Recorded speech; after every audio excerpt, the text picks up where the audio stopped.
আরে জরিনা আপনি? হ আপনার খাওয়ানো আইছি। রাস্তায় যে জ্যাম আছিল আইতে কি বেশি দেরি হয়ে গেছে? না না, কোনো সমস্যা নেই। আমাদের অফিসে তো খাবারের ব্যবস্থা আছে, তো বাহির থেকে খাবার আনার কি দরকার? তাছাড়া ওরা কি আনে না আনে তাতে বিশ্বাস আছে? দেখা যাবে আজকে খেলে তারপর অসুস্থ হয়ে যাবে।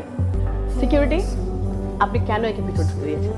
আপনি জানেন না ওদের শরীরে জার্মস থাকে? ওকে স্যানিটাইজ করেছেন আপনি? জি ম্যাডাম। ওকে।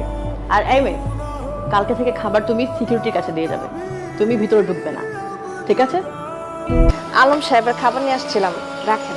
স্যার তো নাই, এইমাত্র ম্যাডামের সাথে বাহিরে গেছে।